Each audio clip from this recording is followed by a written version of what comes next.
Hello and welcome. Today we'll be diving into the fascinating world of class analysis, what it means, why it matters, and how it plays out using Eric Olin Wright's work. We'll also look at a landmark Indian court case that reflects some of these ideas. So let's get started. Right. So, first things first, let's understand what class analysis is. Class analysis is all about understanding how social class, that is your position in society, is based on things like wealth, job, or education, shapes your life. It's not just about money, it's about power, opportunities, and even your relationships. Think about it. Does your job or income affect who you're friends with, where you live, or how much say you have in society? That's what class analysis tries to explore. The most famous framework for class analysis comes from Karl Marx, a 19th century philosopher. Marx believed that society is divided into classes on who owns the means of production, things like factories, lands, and tools.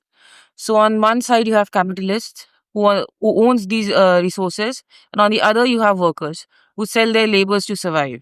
Marx argued that the division creates a class structure where the capitalists exploit the worker to make profits. A key idea that we can see in the Marxist class analysis is that of exploitation. Exploitation means when the rich benefit from the work of the poor. For example, workers produce goods, but the profits go to the capitalists. This creates a conflict of interest between the capitalists and the workers.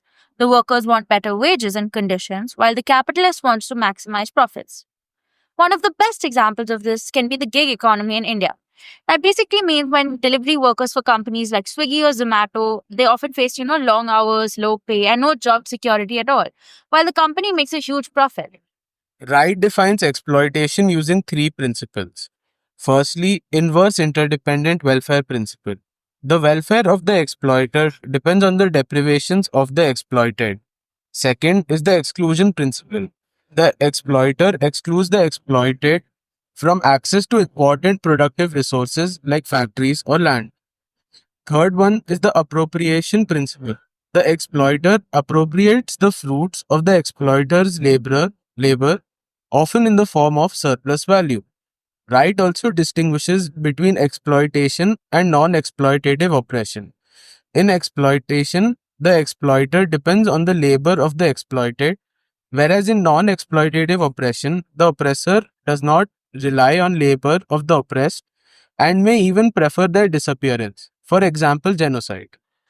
Eric Olin Wright, to explain the idea of exploitation, uses a story from the Little Amber comic strips about a creature called the Shmoo. The Shmoo is a magical creature that provides humans with basic needs, effectively eliminating the need for labor. Sounds great, right? But here's the twist. Capitalists hate this move because it undermines the ability to exploit workers. If workers have access to schmooze, they no longer need to work for wages, which would disrupt the capitalist system. In the story, the capitalist's first preference is to have the schmooze exclusively for themselves. But if that's not possible, they'd rather destroy the schmooze than allow everyone to have them. On the other hand, workers prefer that everyone has access to schmooze as this would reduce the dependence on wage labor. This parable highlights the inherent conflict between capitalists and workers, which is central to Marxist class analysis. Hang on though, class structures aren't as simple as just capitalists and workers. A middle class exists. People who don't own factories but have better jobs, like managers or professionals. These people have more authority and skills, which gives them more power in the job market. For example, if we think about the IT sector in India, software engineers and managers in companies like TCS or Infosys are not factory workers, but they are also not the owners of the companies. They are somewhere in between, and their class position affects their lifestyle, opportunities, and even their political views. And they are part of this middle class. Wright introduces additional complexities to the concept of class analysis. One of them is authority. So, the employee's position within the workspace hierarchies, for example, whether they are managers or supervisors. Another thing that also adds to the complexity of this is skills or expertise. That's an employee's possession of specialized skills or credentials. So basically, the authority and the skill or the expertise comprise of the employee population that gets divided into two parts. There are three other complexities as well. The first one is mediated class locations. That basically means that individuals who are not in the paid labor forces, for example, children or people who've already retired, but they're connected to the class structure through family ties. The next one is employee investments. Like many employees also own capitalist investments, example stocks, pensions, which complicates their class locations. And then there's also temporality. That's class locations are not static, and people may move between classes over their lifetimes. Eric Olin Wright also talks about another perspective called the Weberian class analysis, which focuses on life chances, how your class affects your opportunities in life, like getting a good job or education. For example, in India, your caste and class often determines your access to education and jobs. A child from a wealthy family in Delhi is more likely to get a good school and a high paying job than a child from a poor family in a rural village. This is where Weber's idea about life chances come to play. Wright argues that the Marxist concept of exploitation provides a richer framework for understanding social conflict and the power dynamics between classes. He also suggests that the Marxist approach is better suited for analyzing the endogenous development of political and ideological institutions that stabilize exploitative relations. Great. So now that we understand class analysis from Wright's perspective, let's see the way in which it is applied in real life.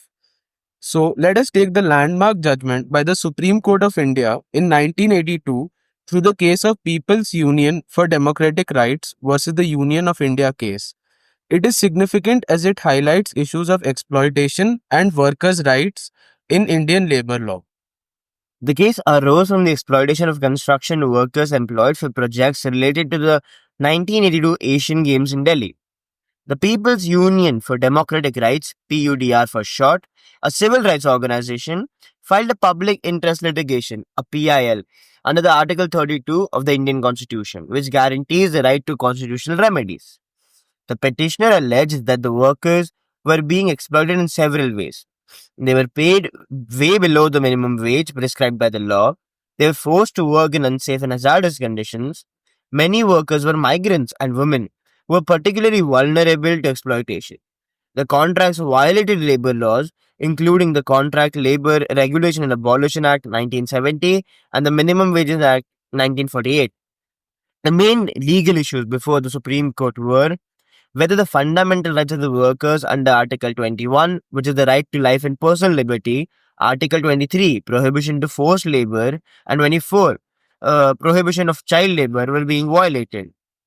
The second issue, at the same time, was whether the state and the contractors were fulfilling their obligations under the labor laws to ensure fair wages and safe working conditions for the workers. The court relied on the following legal provisions and principles. Article 21 guarantees the right to life and personal liberty, which includes the right to live with dignity.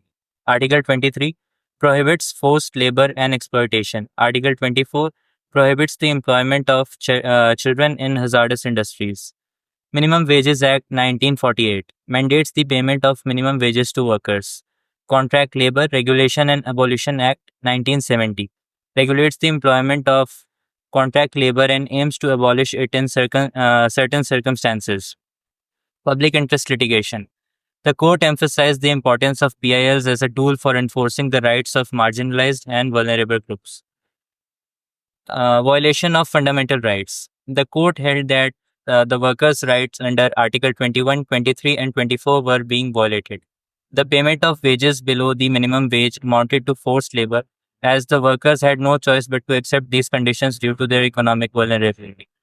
State's responsibility. The court emphasized that the state has a constitutional obligation to ensure that the labor laws are enforced and that workers are not exploited.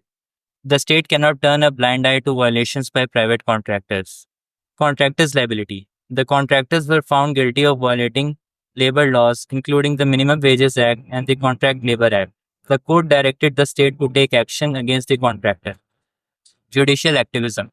The court used its powers under Article 32 to issue directions for the enforcement of workers' rights. It also highlighted the role of judicial activism in protecting the rights of marginalized groups. In conclusion, the Supreme Court ruled in favor of the petitioners and held that the workers' fundamental rights under Article 21, 23, and 24 were being violated.